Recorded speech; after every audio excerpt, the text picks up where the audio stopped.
ജയ് മാതാ. ചരണം ശരണം രമാംബികേ, ചരണം ശരണം ത്രയംബകേ. ലക്ഷ്യത്തിൽ മാത്രം ശ്രദ്ധ കേന്ദ്രീകരിക്കുകയും അത് നേടിയെടുക്കാനായി സർവശക്തിയും ഉപയോഗിച്ച് പരിശ്രമിക്കുകയും ചെയ്യുന്നതാണ് സാധന. ആത്മീയ ജീവിതത്തിൻ്റെ ലക്ഷ്യം ഒരിക്കലും ഭൗതികമല്ല. അന്നത്തിനു വേണ്ടിയും സുഖഭോഗങ്ങൾക്ക് വേണ്ടിയും ലൗകിക വസ്തുക്കൾ കൈവശപ്പെടുത്തുന്നതിനു വേണ്ടിയും എല്ലാവരും കഠിനാധ്വാനം ചെയ്യുന്നുണ്ട്. എന്നാൽ ഇത് സാധനയല്ല. ഇത് വെറും സ്വാർത്ഥ കേന്ദ്രീകൃതമായ കർമ്മം മാത്രമാണ്.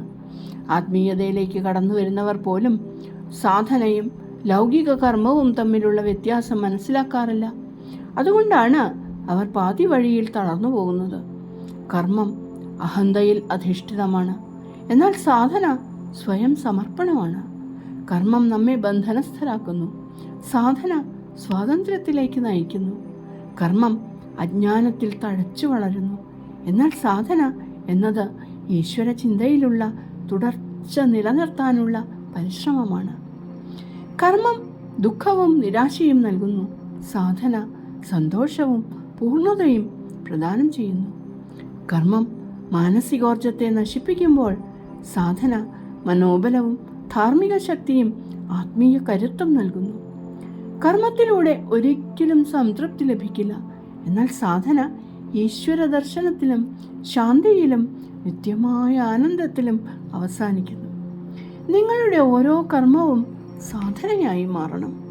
അത് യോഗത്തിൻ്റെ ഭാഗമാകണം, ഈശ്വരനുള്ള ഒരു യജ്ഞമാകണം. കർമ്മത്തെ സാധനയാക്കി മാറ്റുന്ന വിദ്യയിലാണ് ഗൃഹസ്ഥധർമ്മത്തിൻ്റെ തത്വം അടങ്ങിയിരിക്കുന്നത്. നിങ്ങളുടെ കടമകൾ ഒരാത്മീയ വ്യായാമമായി മാറട്ടെ. അപ്പോൾ വീട് മുക്തിയിലേക്കുള്ള വാതിലായി മാറും.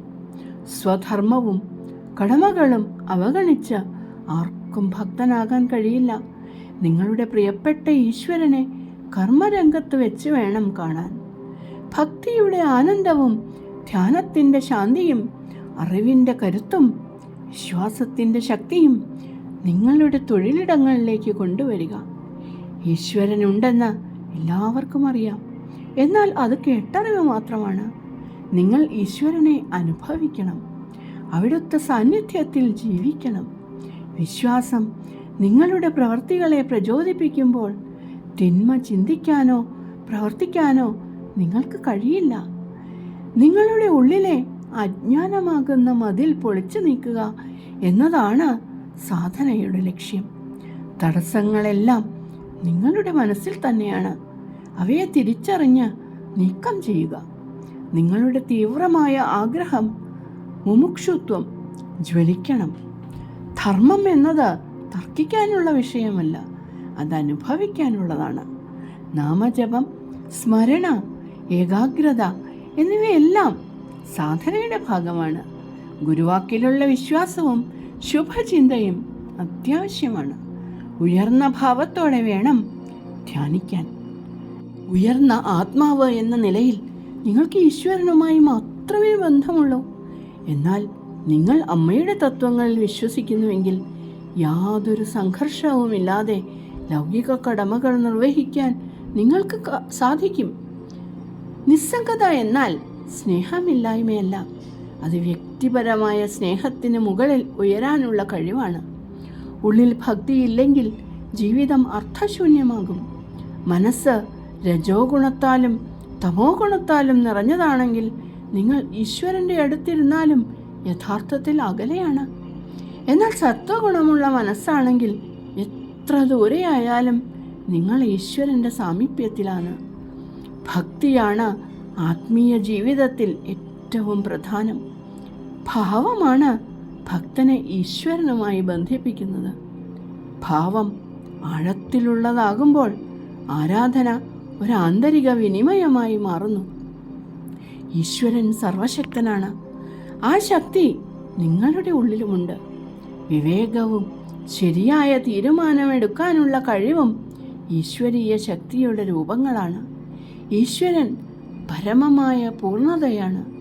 അവിടുത്തെ മഹത്വത്തിനു മുന്നിൽ മനുഷ്യൻ വെറും ഒരു പുഴുവിനെ പോലെ നിസ്സാരനാണ്. ഈശ്വരൻ എന്ന സമുദ്രത്തിലെ ഒരു തുള്ളി മാത്രമാണ് ജീവൻ. ഈശ്വരനുമായുള്ള നിഗൂഢമായ അടുപ്പത്തിൽ നിന്ന് ലഭിക്കുന്ന ആനന്ദം വിവരിക്കാനാവില്ല. ദാസ്യഭാവം എന്നത് അടിമത്തമല്ല, മറിച്ച് സ്നേഹത്തിൻ്റെ അവിഭാജ്യമായ ബന്ധത്തിൽ നിലനിൽക്കുന്ന സ്വാതന്ത്ര്യമാണ്. അത് പരമാത്മാവിൻ്റെ ഇഷ്ടവുമായി ഒന്നാകുന്ന അവസ്ഥയാണ്. ഈ ആനന്ദം ഭൗതികമായ ഒന്നല്ല, അത് മനസ്സിനും അപ്പുറത്തുള്ള ദിവ്യമായ അനുഭൂതിയാണ്.